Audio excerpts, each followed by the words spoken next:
should be counted in the 2020 census? Everybody. Everyone. Doesn't even matter where you're from. Young, old, new to the country. Little kids, babies. This is probably the most important duty because it projects your voice. Every single person counts. In this time of social distancing, when taking a break from everyday life is critical to everyone's health, there is one thing we can all do together: complete the 2020 census. Your responses are critical to plan for the next 10 years of healthcare, infrastructure, and education. Let's make a difference together by taking a few minutes to go online to 2020census.gov. It's for the well-being of your community and will help shape America's future.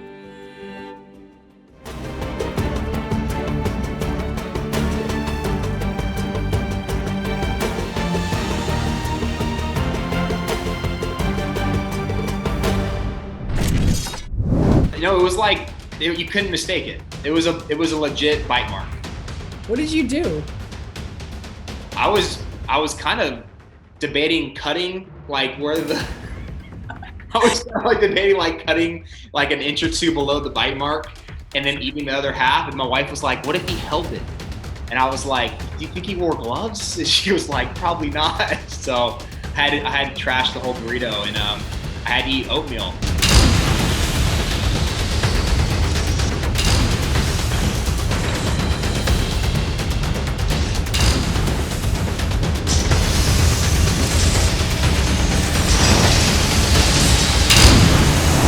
Hi everyone, and welcome to this week's edition of Queued Up. The Q, of course, is for quarantine, and we're hoping that you're not all quarantined anymore. I know things have loosened up, and hopefully you're safely getting out and about. That being said, sports is not up and running yet, so we are doing our part in providing some much-needed sports content here with our series that we've been doing for about the past 6 weeks or so. And I know you've seen some great conversations. We have another great one tonight.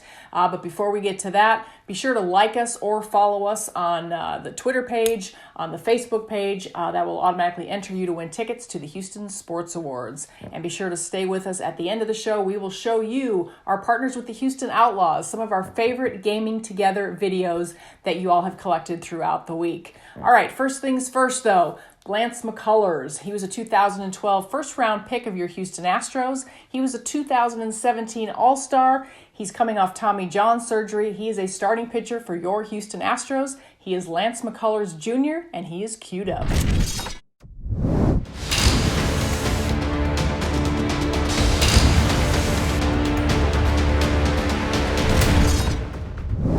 All right, Lance McCullers, thank you so much for joining us on Queued Up. How are you? I'm doing great, getting by and trying to stay ready for what we're hoping to be a season at some point. So just spending time with the family, spending time with my daughter, and making the best out of everything that's going on. And you say your daughter, of course, you have a new 4 or 5 month old little baby. Yeah, girl. she's probably about 4.5 months old. So it's been awesome. I've gotten to spend probably the most time. My wife got pregnant last year. I was obviously rehabbing from Tommy John, so I wasn't really traveling with the team. I was back in Houston, so I was with her basically her entire pregnancy. And then she had the baby, her name's Ava, in December of this, of 2019. And I've been able to spend pretty much every day with her since. So not a lot of athletes get to say that they were able to spend the entire pregnancy with their wife and the first 5 months of their baby's life together. So it's been a silver lining in all this for sure. Yeah, absolutely. So how already has fatherhood kind of changed your life? Oh, you just you look at things a little different. I think I definitely listen to rap music a little different now than I used to. But it's just very grateful. I'm very grateful for her, for my wife. It's been an amazing experience, and it truly don't know what they say. Like they say, you really don't know what love is until you have a little baby of your own. So it's been awesome. Well, congratulations, and enjoy every minute of it, because boy, that goes by fast. I know. She's already 5 months. Seems like yesterday she was just born.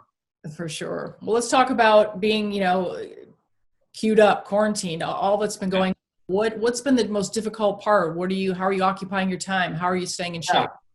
I mean, I think the toughest part is really, first of all, obviously the people that are going through a lot of hardships. That's one of the hardest things to kind of watch from afar and not being able to do anything. And the other thing is kind of just the unknown.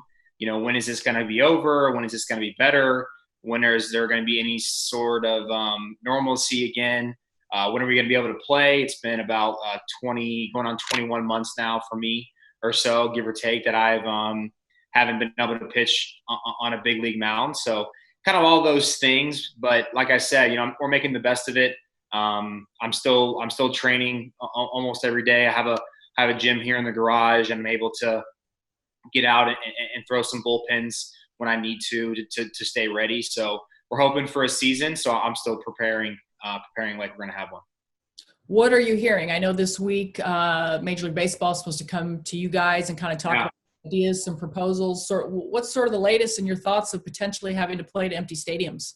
There's been so many different theories and leaks, and now we're hearing this type articles written.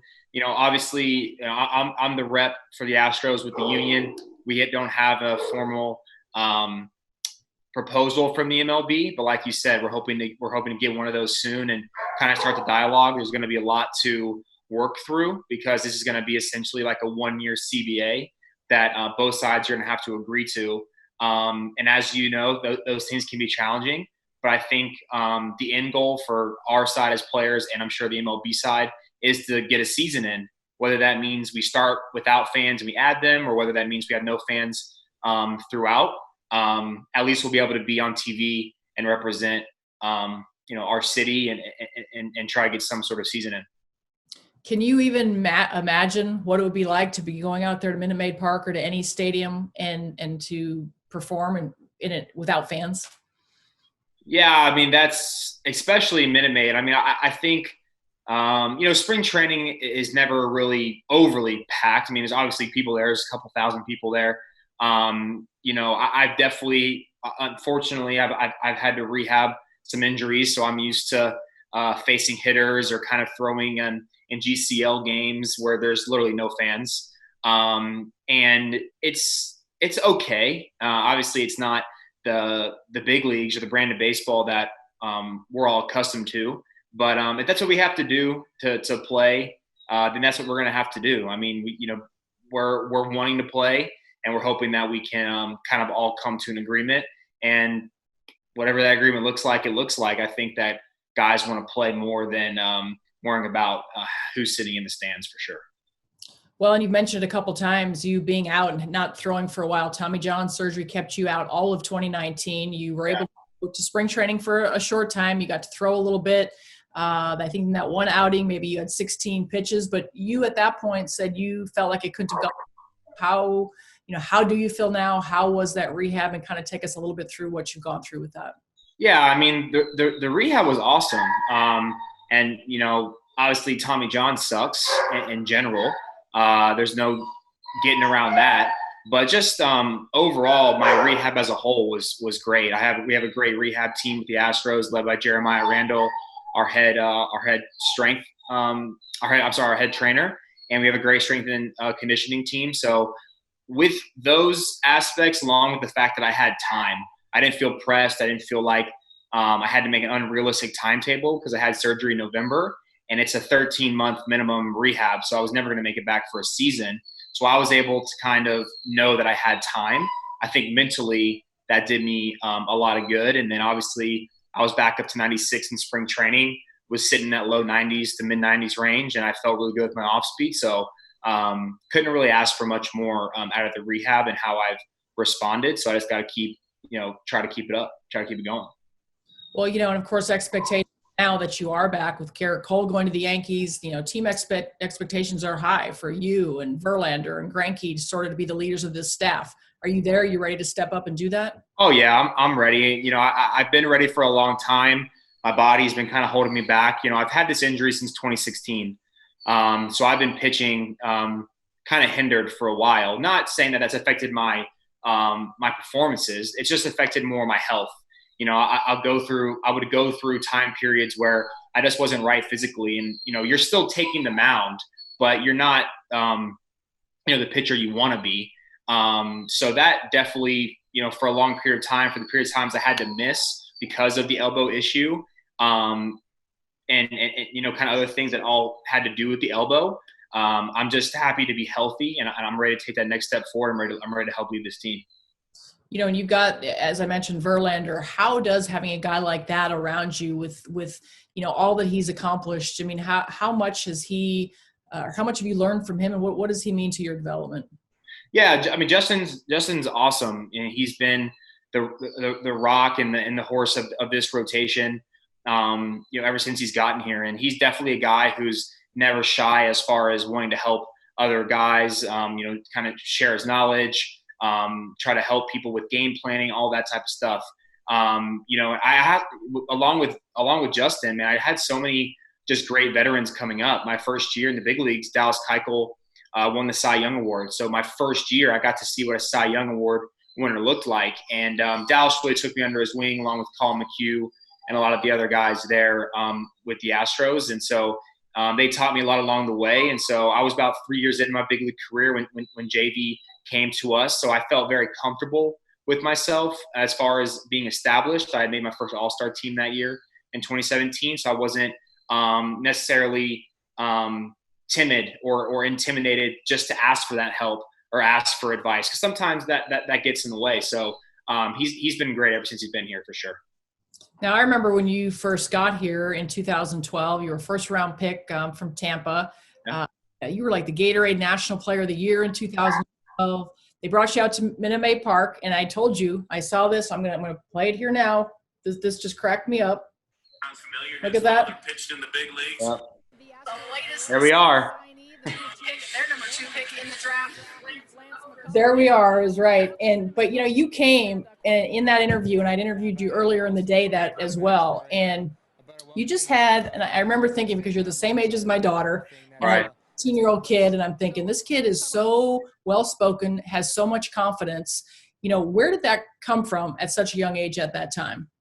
Growing up, especially just playing a lot of travel baseball, my freshman year of high school, I was 15 years old, and I went to live in Midland, Ohio, with a host family, and I played with a summer ball team that entire summer, about 13 weeks long.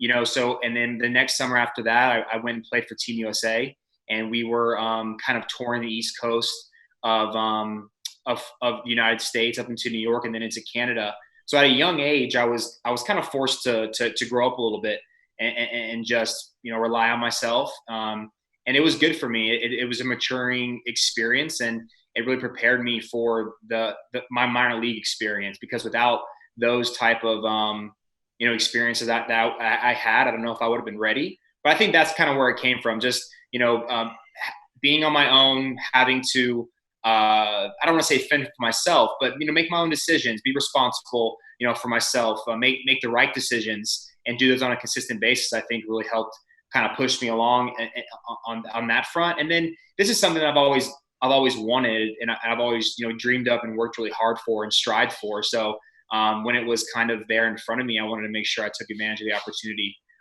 which is ultimately what I did. And you did it. I mean, fast forward 3 years later in 2015, making your major league debut against the A's. Yeah. Remember that day? Of course you do. Can you describe what that felt like for you? Yeah, it was very surreal because, going back to the minor leagues a little bit, my first year of pro ball was really 2013. I went to the Midwest League, and I pitched the whole year there in low A. And then my next year, my second year in pro ball, I went to high A Lancaster and had a really tough season. Not only statistically wise, but there was just some wake up calls for me as far as just the way I kind of conditioned and the way I was, eating and preparing. And so I really dedicated myself that off season to come out the other side ready for the big leagues. And so I go to camp, and I didn't even know if I was going to make it to Double A. I thought I may be going back to Lancaster, and fortunately broke the Double A roster. And then 3 weeks into the season in Double A, I get called up. I wasn't in big league camp. I wasn't anything. I went from thinking I may not make it to Double A to 3 weeks later debuting in the big leagues.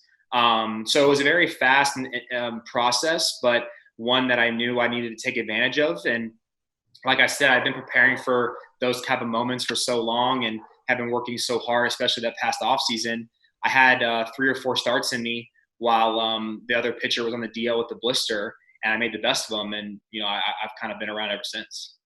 Yeah, and of course, then 2016, I think you started that season on the DL, but kind of came on strong. 17 is really where it kind of seemed like it clicked for you. That first half of 2017, I think I remember you went like 22 scoreless innings. No one had done that since Roy Oswalt. You tied some Nolan Ryan records. I think you were American League Pitcher of the Month at one point. You were like 4-0 over your first 6 starts. Earned an all-star appearance. At that point, was that when you felt like you had really kind of arrived and everybody kind of knew that Lance McCullers was here to stay? Yeah, and like I said, you're correct. So I started the season in 2016 on the DL, and then I ended on the DL with the elbow issue. And in 2017, I had that really, really great first half. Was really kind of feel like a starter. I was really trying to kind of feel like I had like my own thing going, and I knew kind of how I was kind of making my own lane, led by Brian McCann, who was our really big trade acquisition that off season, and he helped me grow a lot. And then the elbow thing kind of popped back up, and it just was on and off the whole second half and into the next year until I ultimately retore it in a different spot and needed the surgery. So that was definitely a year for me that I was hoping and expecting to really take that leap, take that jump. And it happened for a little while. I didn't get to put it all together, which has kind of been my thing. I'll go through these runs of 10, 12, 15 games where it really seems like I'm just going to take that next step and be the pitcher that I know I can be and expect myself to be. And then injuries have kind of just always been that roadblock in the way. So we're hoping with the way that my rehab went, not only with the elbow, but just really kind of breaking down my body, from the toes up and really kind of fixing a lot of things that weren't perfect, that I get to have those seasons and hopefully in an Astros uniform. Well, in 2 games that really stand out that I want to get your perspective on at the end of that year, of course, it was when you got named to start in Game 4 of the ALCS against the Yankees in New York.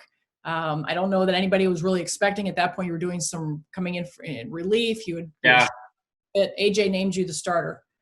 Yeah, so that's kind of a wild story. I was having the elbow issues again toward the end of that season in 2017, and I came back and I really only got to make maybe 2 starts in September. They were both abbreviated, but I felt good. I felt good enough. But ultimately, I was coming out of the bullpen in the ALDS. And I think I pitched maybe 1 game in that DS, a couple innings when we were down in one of the games. And then going into the Yankee series, I really kind of felt like my health was there. And so game 4 rolled around, and they told me after Game 3 that I was going to start. So it was like I was in the locker room after Game 3 was over, and they're like, "Yo, hey, you're starting tomorrow." So I didn't have a lot of preparation time. And I really pitched a good game that next day. I really kind of stepped up for the team. And I went 6+ that night. And that was another night in kind of my career that I felt like I took a big step forward. I had pitched in the playoffs in 2015. I pitched really well against the Royals, but these were under different circumstances. So I was proud of that effort. And then obviously I got to pitch again in the CS in 17 and kind of close out the pennant, which was another one of those moments for me that stands out. So that was a good series for me moving forward for sure. Yeah, to pitch in, Game 7 of a World Series. Here you are. What were you, 24 years old? I mean, you can't script that any better. Yeah, like I said, there's been a lot of moments that just have felt surreal, getting called up that quick, making my first All-Star game at 23, kind of being able to be a really big part of that World Series playoff run at 24. I turned 24 in October, so I was a fresh 24. It just made me kind of step up for the team, and I've always wanted to be in those situations. Sometimes they don't go your way, but you always want to be in those to try to kind of prove your worth, so to speak, especially to your teammates. So I started the year hot, and I kind of fizzled throughout the middle with the injuries, and I'm glad I got to come on strong. So you're healthy now. 2020 is upon us. As we said, a small sampling we've seen down there in Florida, but you've got a new manager in Dusty Baker. You've got some new faces. What are your expectations and the team's expectations heading into 2020, assuming we play? Yeah, I mean, I'm just going to go back to spring and just kind of, echo what we were thinking down there. And that's win the World Series. We still feel like we're the best team in baseball. Obviously, the media is gonna pick and choose and hype up the teams that they want to. But we still feel like we have the best team in baseball. If you just go down the list guy for guy, there's not a whole lot of teams that match up with us. And there are a couple, but we still feel like we can edge those teams out. So regardless of what kind of season it is that we're hopefully going to play, that's the goal. The goal is to win another world championship and, to do it with this group. So you're so active too. We've been seeing you everywhere here. You always are active in the community, but especially now so. And Project Frontline is something that you are all over the media in. It's become, you're synonymous with animal rescue, but talk to us a little bit about Project Frontline. Yeah, so Project Frontline was, it's a campaign basically to try and help support local businesses, stay afloat during this time, and also support the people that are fighting the COVID, kind of war, so to speak, in the hospitals. So doctors, nurses, hospital staffs, all that stuff. So obviously during these times, businesses are closed, and the small businesses and local businesses of Houston are really kind of feeling that hit. So our thought initially was, hey, listen, we get to kind of, give restaurants that are local to Houston, good chunks of money, good chunks of funds to try to keep them afloat and support them during this time. And then we'd take those meals that they cook, and we'll donate them to the frontline workers and hospitals around Houston. And it's been awesome. It's been great. We've raised well over $100,000, and we've done most of our work here in Houston. We have done work in Cleveland, some work in Tampa, Florida, and some work actually in Arizona. Brent Strom has sponsored a couple of frontline meals to workers out there. But all in all, we've done over 30 hospitals, and we're up over 7,000 meals delivered. And each time we go to a restaurant, we're buying $3,000 to $5,000 worth of food. So we felt like it was something that we could try to help as many people possible during this time. Well, I mean, commendable for sure. And I have to tell you, we have another friend from the Houston Texans, Cullen Gillespie, on behalf of Energy Ogre that want to help out. Check this out. What's up, y'all? I'm Cullen Gillespie, and it's a pleasure to be a part of tonight's show. As some of you may know, I'm born and raised in Houston, Texas, and I'm currently playing football for the Houston Texans. With that being said, this city, this community, and the awesome people that live here mean everything to me. Lance, that's why I love what you're doing with Project Frontline. It's incredible to see how y'all are delivering more than 600 meals to the frontline workers, especially considering the money being raised helps local restaurants provide food for medical workers. Lance, on behalf of myself and Energy Ogre, we'd like to make a contribution to your project so that we can do our part. Thanks again for taking on this project. It's moments like these that we can see exactly how strong Houston is. Lance, I know you're coming back from Tommy John surgery this year. I can't wait to see you back on the bump for the home team, man. Best of luck this season. I'll be rooting for you, and go Astros. Man, Colin, I cannot thank you enough for that generous donation. That's definitely going to go right to helping feed local heroes right here in Houston, and also help local businesses that are struggling. So thank you so much, and best of luck this year. Also, and I kind of mentioned it, your love for animal, the Lance McCullers Foundation does so much with animal rescue and pet transports, adoptions. Tell us a little bit about those initiatives and where that passion came from for you.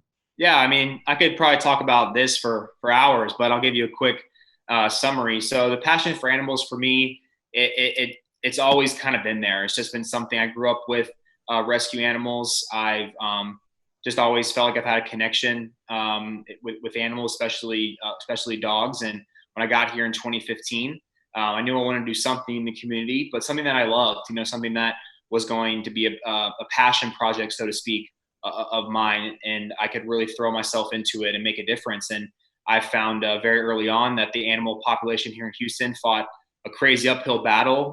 The euthanization rate in the shelters was extremely high.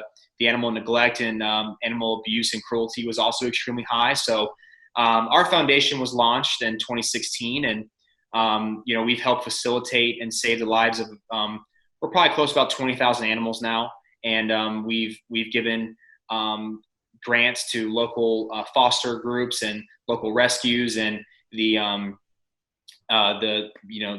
shelters here in Houston.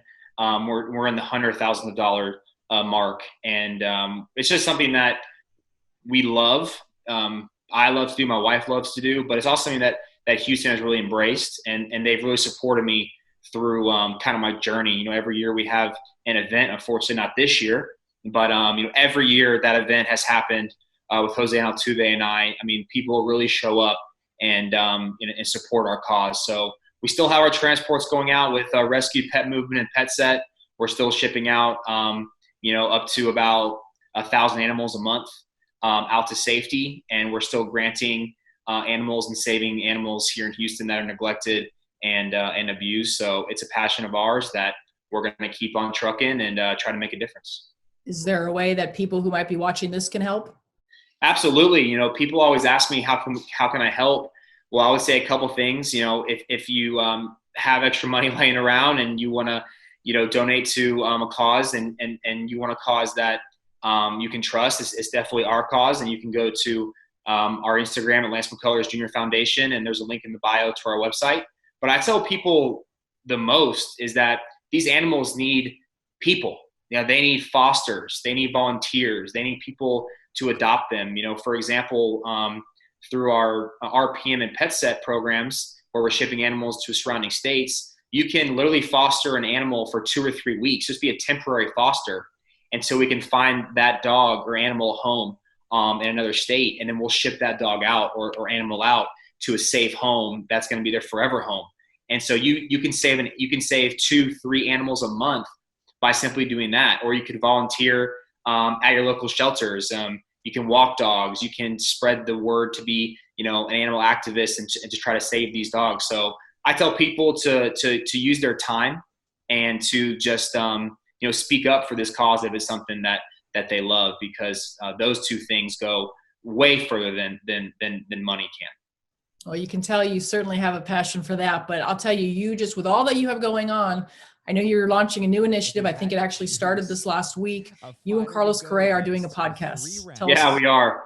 Yeah. So, I met Carlos in 2011. In the summer of 2011, we were playing on an East Coast Pro showcase down actually where the Tigers play in Lakeland. That's where we played. And I didn't really get to know him too well, but we got drafted together with the Astros. And MMA and boxing and the UFC was something that we bonded on. And it was an early connection for us, right away, because we both loved it. We both grew up, kind of training in that world and also watching and loving it. And so we probably haven't missed a fight together since 2013 when we started Low A, because we've been together all the way through the system. We lived together for a couple of years in minor leagues, and obviously we're still close today, and our wives are close, so that works. And we said, you know what? We've been talking about it for a while, and we said there's really not going to be another time where we have the amount of free time, so to speak, to get this up and running and set everything up and just go for it. And so that's what we've been doing. It's called the Walkout Podcast, a little play on the walkout music in baseball and also in MMA. And we're having fun with it, and it's going to get better and better and better. And so we're looking forward to it. So are you talking just MMA and fight stuff, or are you going to baseball? Yeah. What are you actually talking about? The kind of thought behind it is like, here's two dudes that obviously play an MLB sport, but we have passions for MMA, and we have passions for lifestyle, for music, for kind of like the overall culture that, we now live in. And so we're going to try to kind of blend all of those things. It's going to be definitely an MMA forward podcast. I don't think we'll probably go a single episode of our pod. It's about an hour and a half long or so. We're not going to go a whole hour and a half without even talking about MMA, because it's so active right now, especially with it being the only sport going. But we have interviews lined up with NBA players, some Latin rap stars that we're going to kind of try to blend everything with, and really give the fans a different perspective, and the people kind of those people in those different aspect or sports or businesses. So it's going to be a little bit of everything for everybody. MMA heavy and forward, but we're definitely going to be bringing in people and talking about topics that people are going to want to hear on the show. And where can we hear this? Yeah, so I mean, the easiest way is just go to the Walkout Podcast on Instagram. We have a link in our bio that actually has all of the different platforms that the podcast is on. The one that I use the most for podcasts is iTunes and Spotify. It's on both of those, and also on YouTube. You can find our link. I don't know if we have links in our bios for YouTube yet, because we just got it up like a day or two ago, but we'll be posting plenty of swipe ups. So if you want to stay updated, or just follow the page or follow one of our accounts, and you'll get a lot of it. Trust me, because we're going to be on there, spreading that show. Well, what's crazy to me is, like you said, that's like the first major sport to come back, and I don't get that. I mean, you guys don't have contact. There's so much contact, yeah. But that's crazy to me. I think it's just a combination of, the UFC is still kind of like that Wild Wild West a little bit. They're much more accepted now, but back in 2016, New York just approved them to be able to host events in New York, and Dana White really kind of runs his own show over there. There's not a whole lot of checks and balances. I mean, he's the big boss, and he kind of does what he wants, which is cool. It's fun to watch and fun to see, and it's a much smaller. You don't need as many people to run that production as you like a baseball game. I mean, you're talking minimum of 60 people from dugout to dugout on each side with the umpires, and then you got the clubbies, and you have people that got to kind of be in and out. I mean, in the fight game, you really kind of roll up like 2 or 3 hours before you fight, maybe with, in this case, your trainer and your other guy in your corner, your cut man or whoever else, and you kind of just roll to the cage and you just throw down. And I think all those guys have been tested, and women have been tested. We actually had Michelle Watterson, her nickname is the Karate Hottie, on our podcast. That was a nickname that was been given to her for a long time, so I didn't make that up. And she was awesome, and she was saying how much she's actually kind of looking forward to this and kind of testing herself. So I'm excited to watch for sure. Very cool. Well, we will definitely check out the podcast. Before we get to we have a little game we played here called 19. It's 19 quick questions for you. But before 19.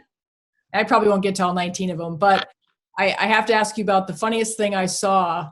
And it was a little video that you had Brett Phillips from the Kansas City Royals just in hysterics. Was the story something more tragic than Shakespeare, you said? Tell us about it. It was. That's how I set it up. I said, I'm going to tell you a story more tragic than Shakespeare.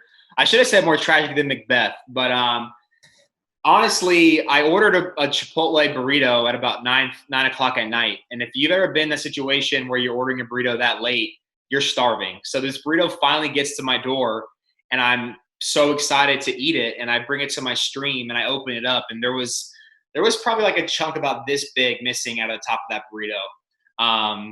And they've done some background check, and it was definitely the driver who did it.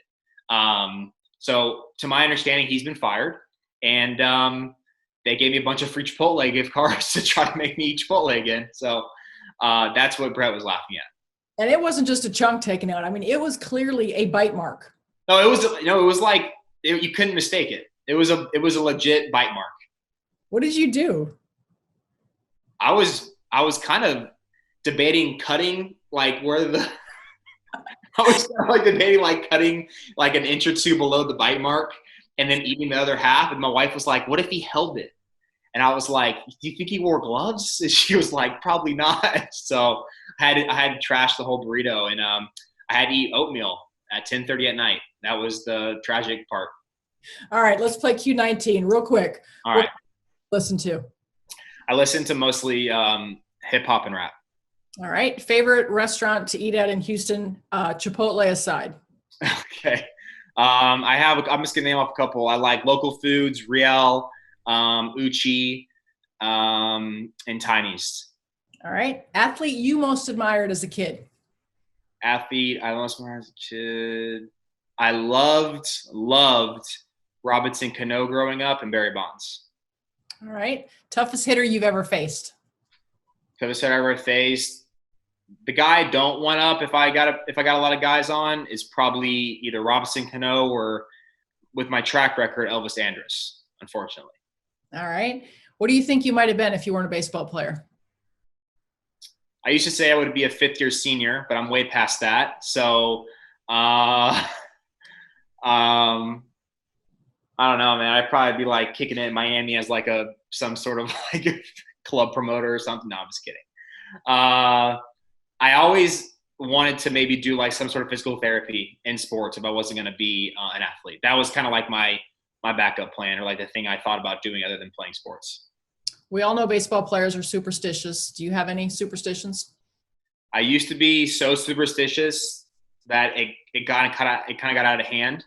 And so now I'm not superstitious, but people still say I'm superstitious about not being superstitious. So it's really a lose-lose. So I just try to kind of go with the flow now. All right. What's the best piece of advice you've ever received? Save your money. Who do you hang out with most on the team? Probably Carlos. Best dressed on the team? Myself. Worst dressed on the team? Oh no. Worst? There's always that guy.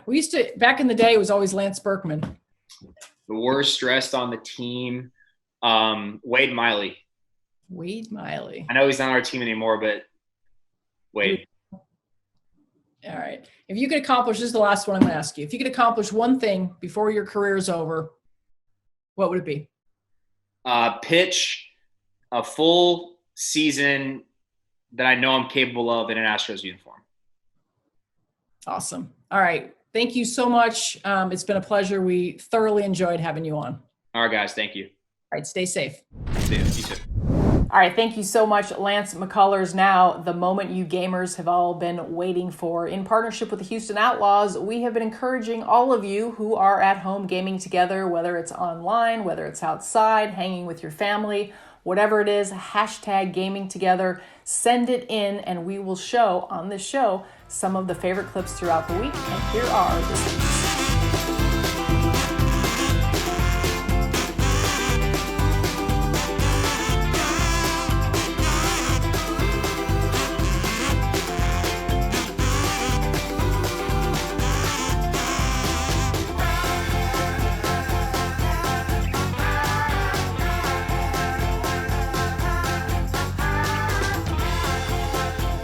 Hi guys, hey, what's up? Thanks for joining the meeting. I know working from home is a little tough, but we gotta keep things moving. So I think I found a new game for us to put onto our platform. It's pretty competitive. I'm gonna link it to you guys right now. What is it?